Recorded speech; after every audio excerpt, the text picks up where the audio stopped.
c'est très court, je vais compléter pour dire ceci.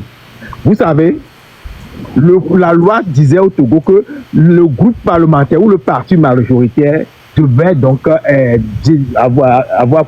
devait désigner le Premier ministre dans ce rang-là. Et c'est les deux partis de l'opposition qui avaient remporté, ensemble, réunis donc avaient remporté les élections législatives en 1994. C'est dans ce groupe-là qu'on devait le nommer. La loi n'a pas exigé que c'est celui qui a dans la coalition le plus grand nombre de députés. Le Yadema a joué parce qu'il sait très bien que les gens n'aiment pas leur pays, ils n'aiment que leur propre intérêt. Il a joué, il a pris le plus petit parti donc à l'Assemblée dans la coalition qui est Edem Kodjo. Ça a énervé ses amis qui disent qu'ils aiment le Togo et ils ont capoté leur coalition. Mais quand on te charge dans ta maison, tu vas aller t'habiter ailleurs. C'est ce qui s'est passé. Il ne faut pas qu'on vienne nous dire autre chose ici. C'est réellement ça. Je m'arrête là. Je peux répondre maintenant, Madame Okale. Madame Okale.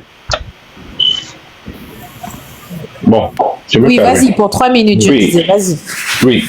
Monsieur Phoenix, s'il vous plaît, j'ai dit bien, si vous ne connaissez pas l'histoire du Togo, allons nous éduquer avant de venir. Arrête de dire ça. Tu ne connais rien dans l'histoire du Togo. Merci beaucoup. Ne l'interrompez pas parce qu'il a un cadran qui tourne. Mais quand tu m'interpelles directement, je te... Voici, parce que la motion, c'était votre motion à moi. Maintenant, ce qui s'est passé, c'est exactement ce qu'Africa a dit. Madame Okele, c'est une coalition des partis politiques qui était allée contre le RPT. C'est ce qui a été passé. Ce n'est pas l'UTD à part, le CAR à part, qui sont allés contre le RPT. Ils ont fait une coalition pour aller contre le RPT. C'est exactement ce qui s'est passé en 1994. Et n'oubliez pas que, quand vous avez même parlé de 1993, quand vous avez dit qu'on a tiré sur Olympio, c'est dans cette même année qu'on a essayé de faire un coup d'État au président Yadema. Vous ne voulez pas dire ça aux gens, pour dire la vérité. Et ils ont des centaines de morts à Lomé. On va se dire la vérité. Ok, je peux répondre. Alors, non, je n'ai pas fini. Je suis dans ma motion. Je suis dans votre réponse, monsieur. Merci. Maintenant, la coalition a été formée. La loi dit très clair. Le président de la République choisit dans le parti majoritaire ou la coalition.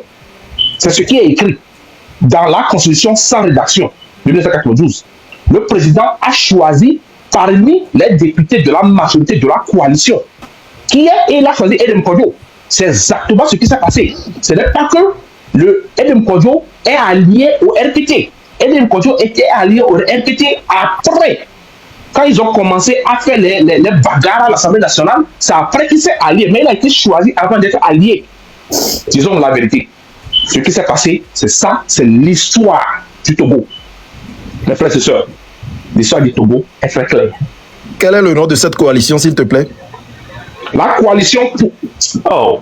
Non, mais... Monsieur, est-ce que vous avez vécu en 1993? Bien sûr, si vous avez vécu en 1993, comment est-ce que vous ne savez pas qu'il y a une coalition qui allait contre le RPT?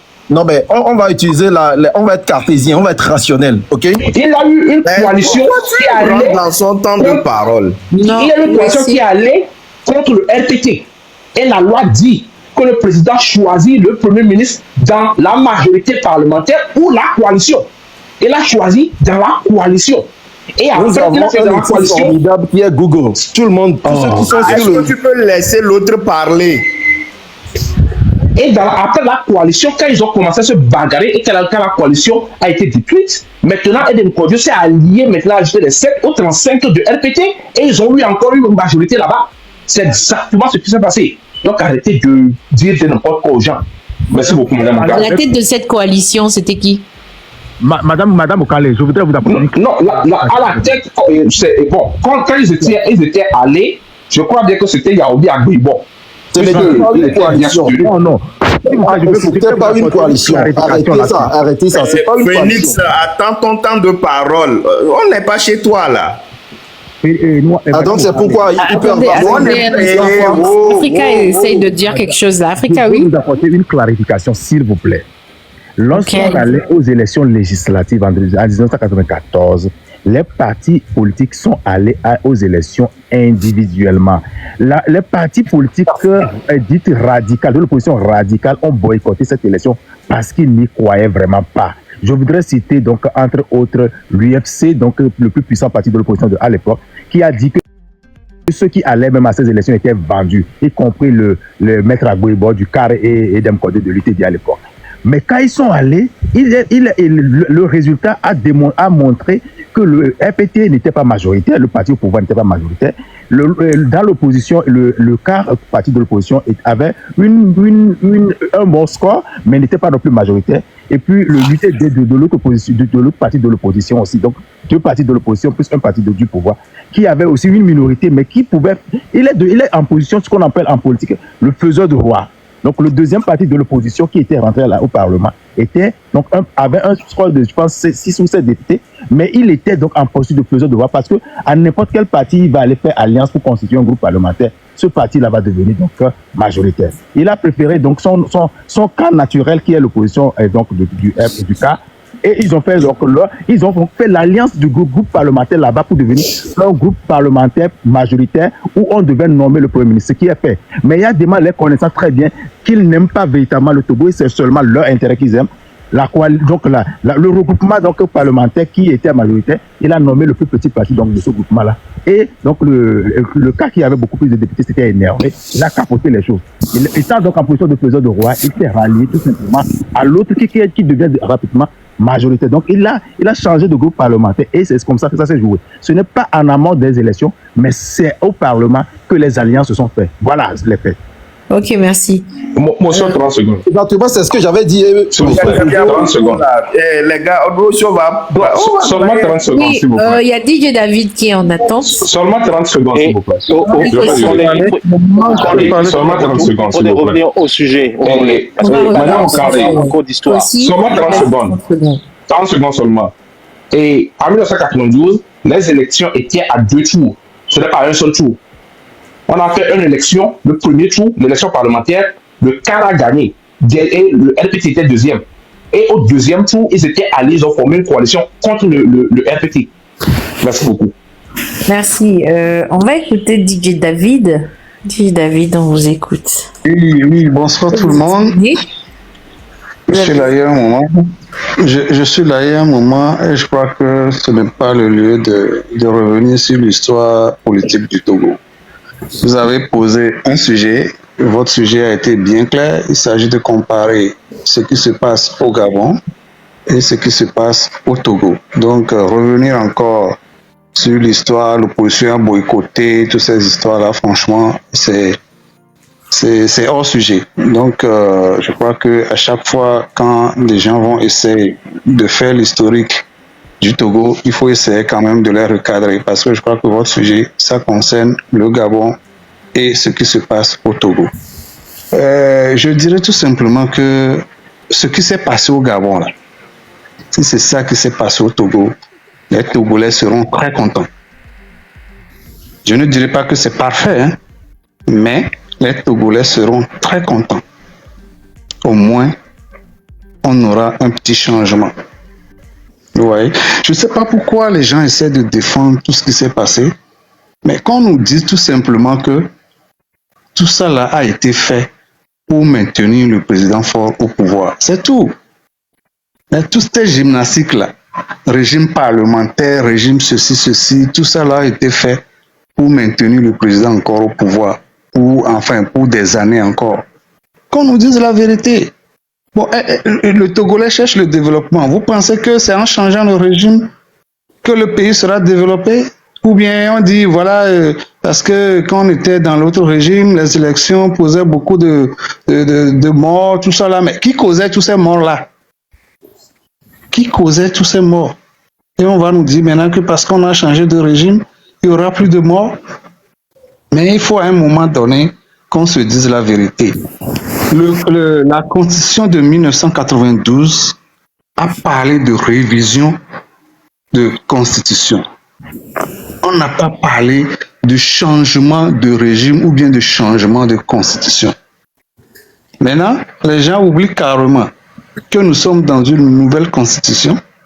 Ils prennent la révision de la Constitution, la procédure de révision d'une Constitution pour coller maintenant au changement d'une Constitution. Mais c'est grave. C'est grave. Pourquoi les gens essaient de défendre ça? Tout le monde sait ce qui s'est passé. Il faut à un moment donné qu'on soit objectif dans nos interventions, quoi. Donc aujourd'hui, par exemple, DJ David, ce que vous reprochez, c'est la personne qui se maintient ou c'est le régime parlementaire en lui-même? Non, moi, je ne reproche rien au régime parlementaire, mais c'est la personne qui se maintient. Vous avez donné l'exemple de l'Allemagne. Est-ce que c'est comme ça que je ne vais pas quand même vous faire un cours de droit parlementaire, mais est-ce qu'en Allemagne, c'est comme ça que ça s'est passé?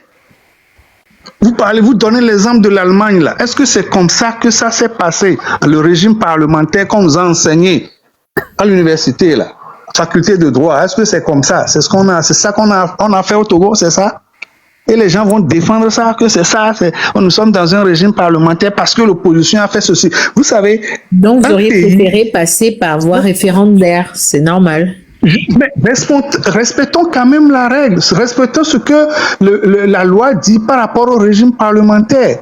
Et quand on respecte ça, même si on avait fait le référendum et que ça a été fraudé, tout ça, au moins on sait qu'on a respecté la loi.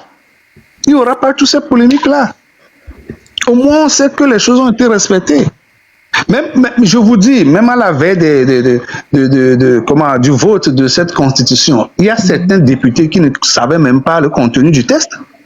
Comment c'est possible? Mais au moins au Gabon, la population était au courant du test. Le texte de la Constitution? Justement, de la 5e République. Et ils en ont débattu. Donc, tu veux dire que la semaine dernière, donc eux, ils ont appris ça la semaine dernière? Je vous dis, pas la semaine dernière, c'est l'année passée, ils ont voté, non? Je vous dis, lors de l'élection, comment l'appelle-t-on, du vote de cette constitution, avant que le président même nous promulgue là, il y a certains députés qui ne savaient même pas le contenu du test. Vous trouvez ça normal? Comment c'est possible, puisque ça a été renvoyé en relecture? Ça a été renvoyé en relecture à qui? Non, attendez, je vous dis, je ne parle pas de renvoyer en lecture, hein. Je vous dis, lors du premier vote là, c'est dans la salle que certains ont découvert le contenu du test. Vous trouvez ça normal? Et ils n'auraient pas dû voter contre, par contre, au Gabon, ça... Pardon? Ils n'auraient pas pu voter contre? Ça aurait servi à quoi au Condé? Ça aurait servi à quoi? Puisque c'est entre eux, ils vont voter contre comment? Mais il y a combien d'opposants? Il y a combien d'opposants au Parlement? Ils vont voter contre? Non. Mais pourquoi moi, c'est ma question que je vous ai posée. Je vous ai dit que vous allez répondre à la fin. Merci, le Messien. Ça revient à ceci. Oui, je crois que c'est les cadeaux qui font ce bruit-là. Ça revient à ma question initiale. Lorsqu'on est partie opposante et qu'on joue la carte du boycott, quel est l'objectif? Est-ce qu'après avoir boycotté les élections, on attend que quelqu'un ou une institution vienne nous imposer des sièges dans l'hémicycle alors qu'on n'a pas participé aux élections? Non, ou est-ce qu'on attend que tout soit annulé qu'on recommence les élections? Attendez, ne faisons pas d'amalgame, hein, parce que le fait de boycotter une élection ne veut pas dire qu'il ne faut pas bien faire les choses.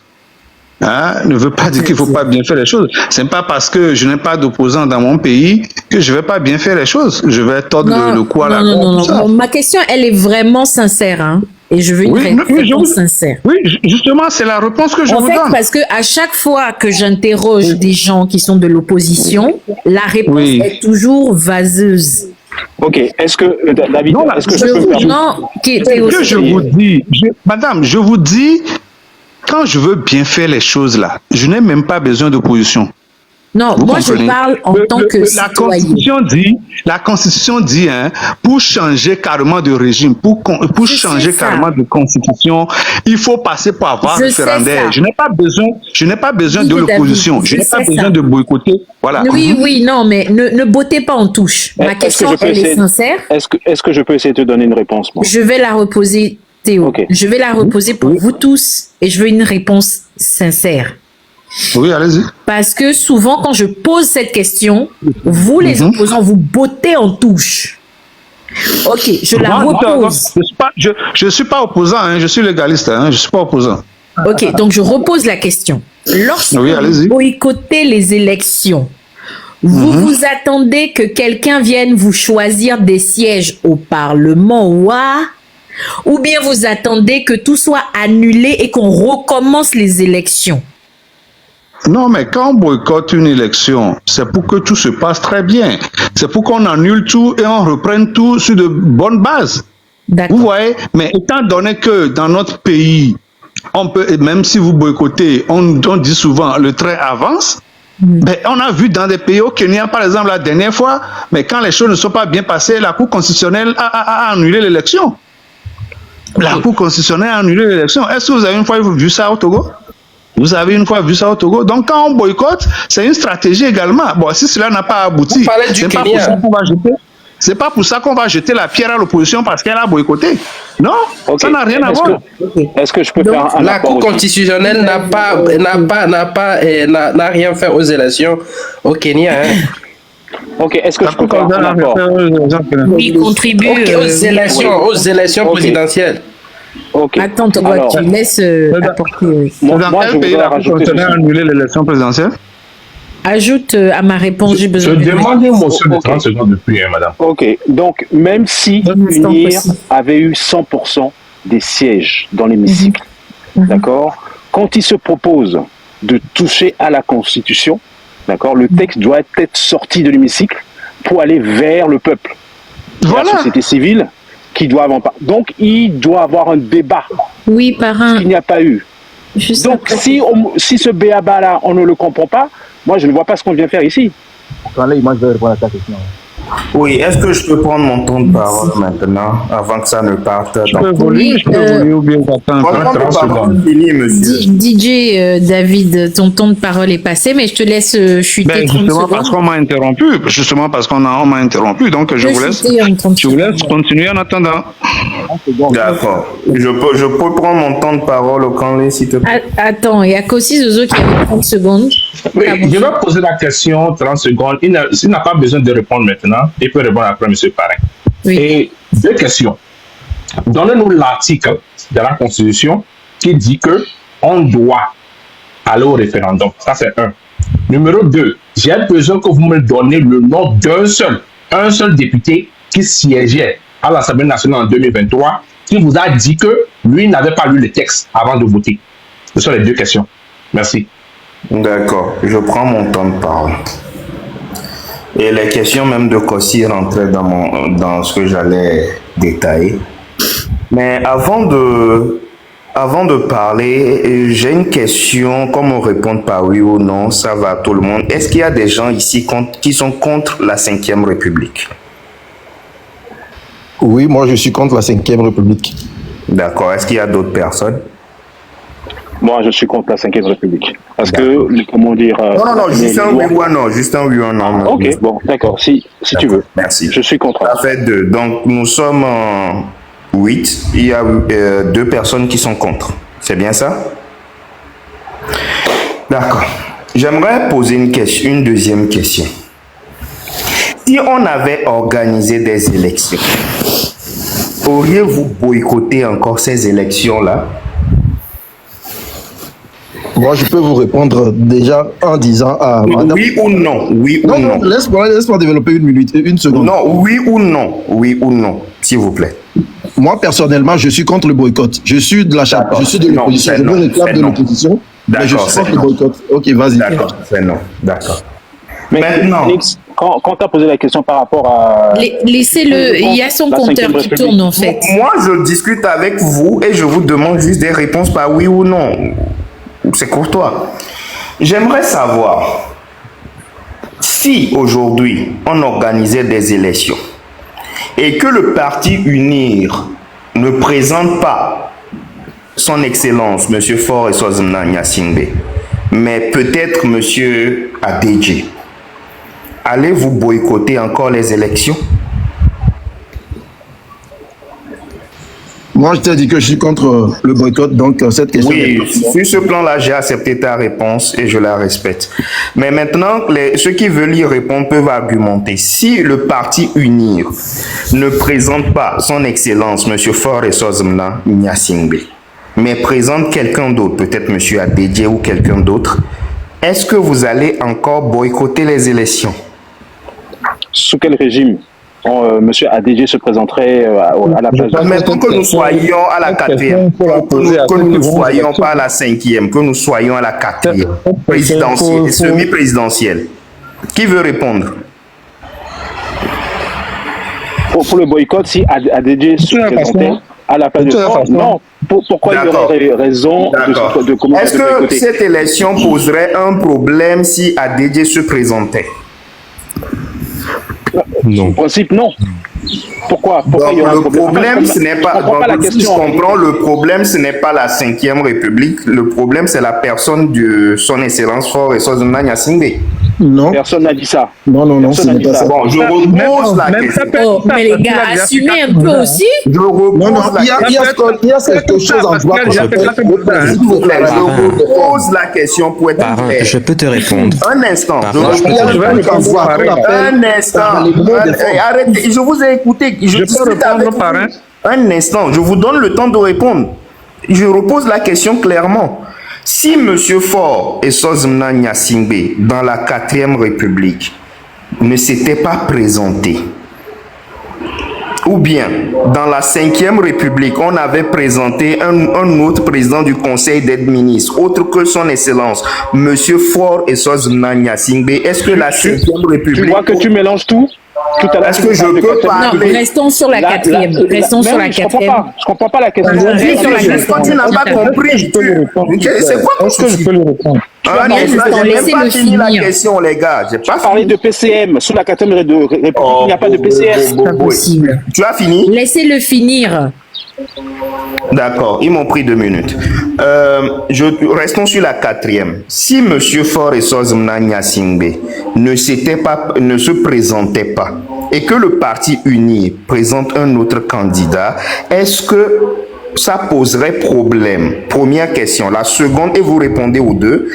Si on est dans la 5e République et le président du Conseil des ministres n'était pas M. Faure et Sozomna Gnassingbé, est-ce que la 5e République vous poserait un problème? Maintenant, vous pouvez répondre aux deux. Ok, merci. Je vais tout de suite dire que, pour moi, comme je l'ai dit auparavant, en droit, il y a quelque chose qu'on appelle le parallélisme des formes.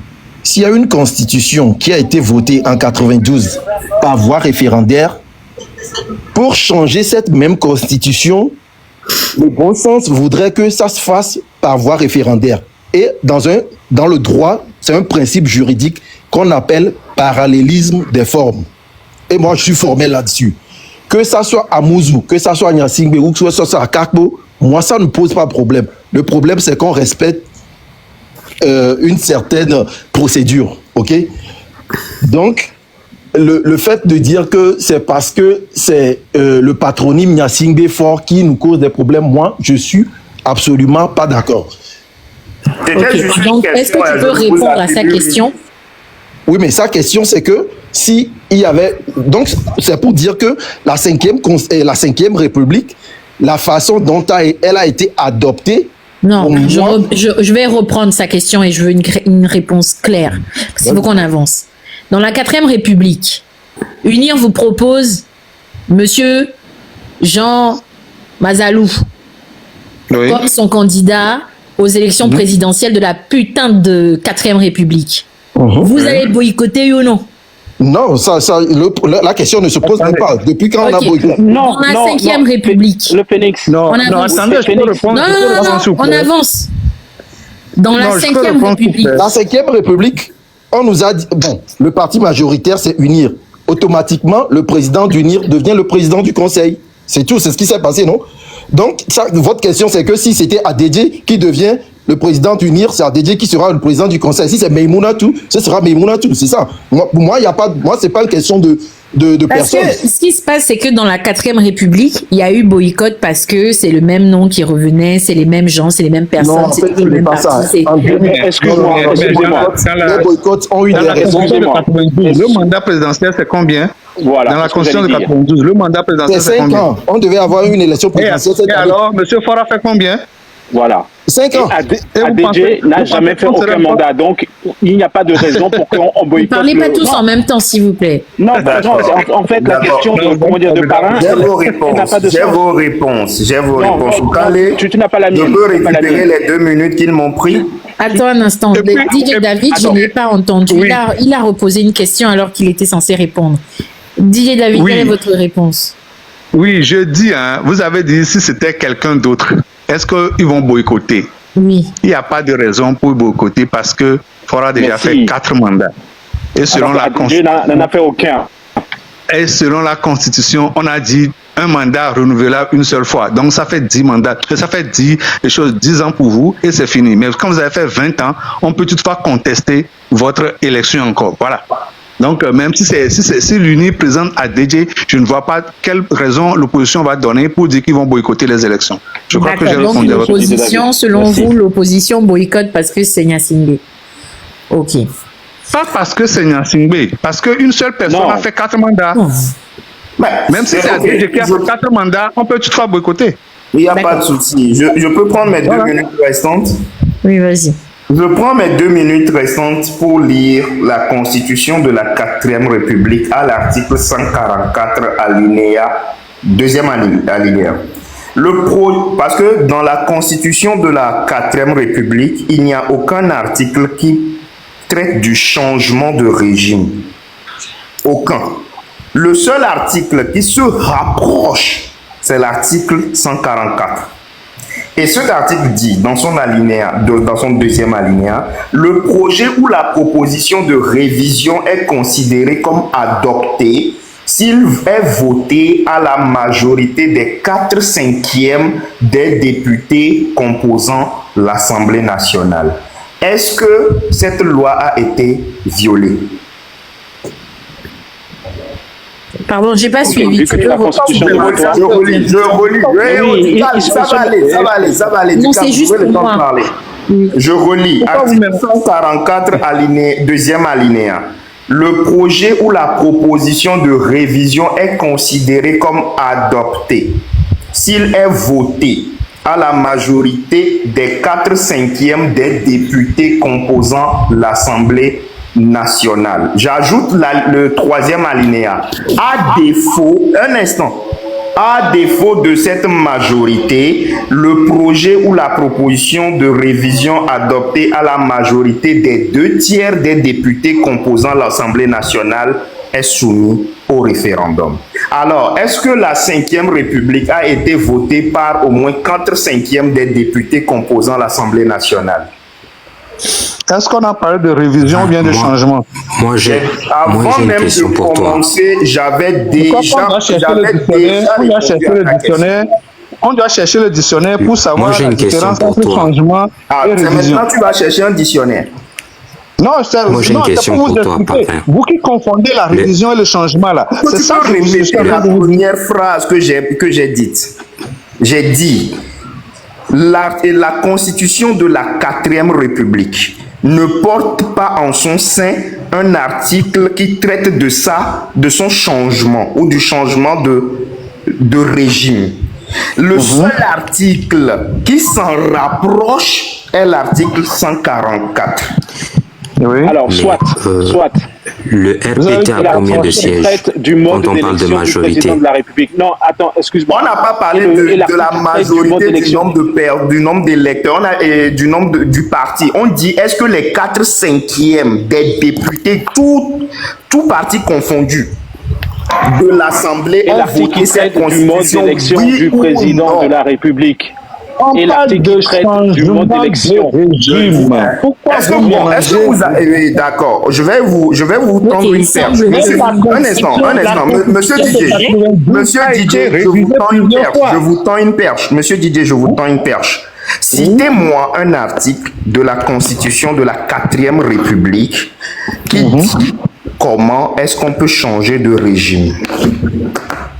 Non, mais si cela n'a pas été stipulé dans la Constitution de 92, mais la Constitution de 92 a été faite comment? Comment est-ce que ça a été fait?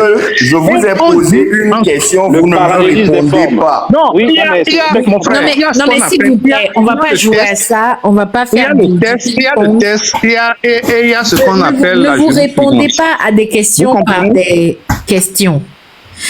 Non, depuis tout à l'heure, s'il vous plaît, c'est pour nous faire comprendre il y a deux constitutions qui se battent en duel.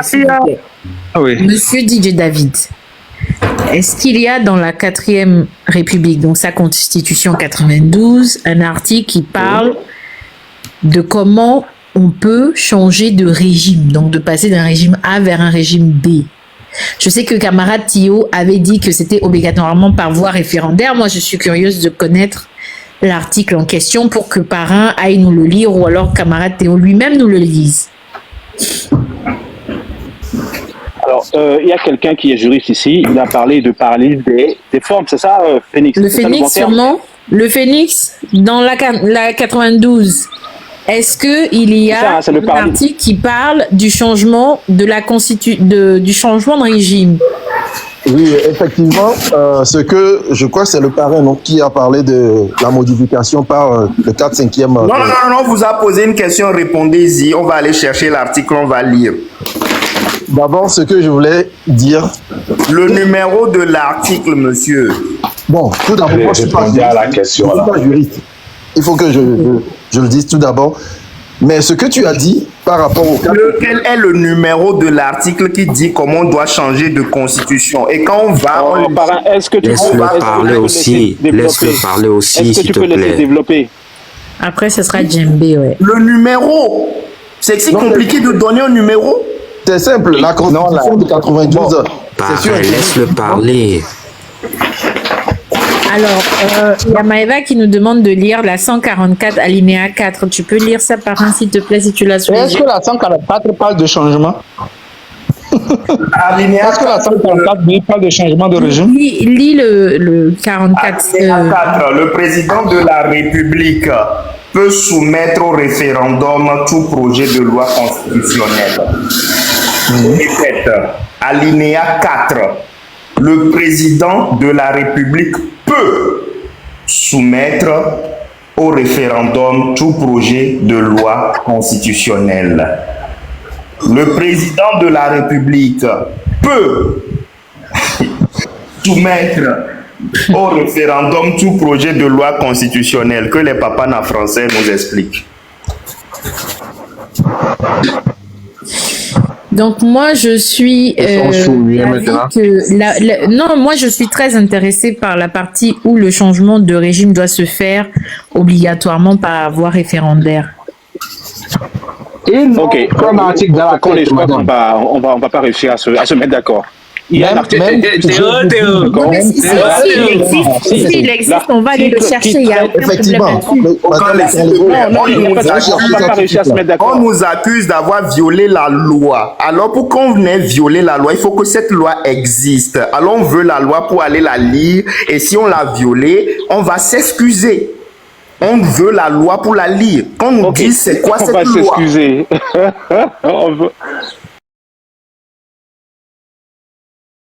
Changement. Moi, si j'aimerais intervenir sur la 5e République, s'il vous plaît.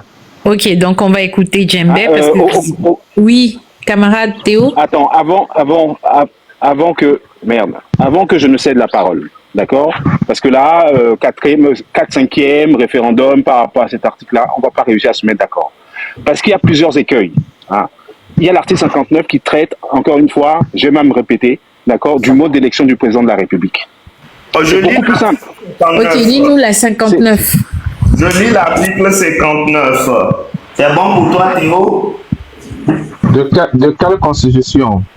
4e République. Quelle rédaction? La dernière.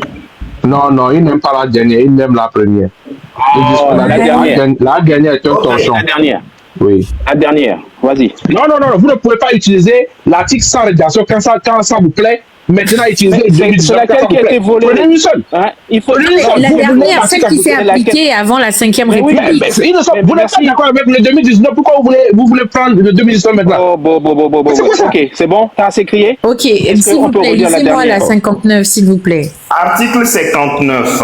Le président de la République est élu au suffrage universel, libre, direct, égal et secret pour un mandat de 5 ans renouvelable une fois. Cette disposition ne peut être modifiée que par voie référendaire. Le président de la République reste en fonction jusqu'à la prise de fonction effective de son successeur élu. Donc, c'est cette partie qui parle de quoi? De changement de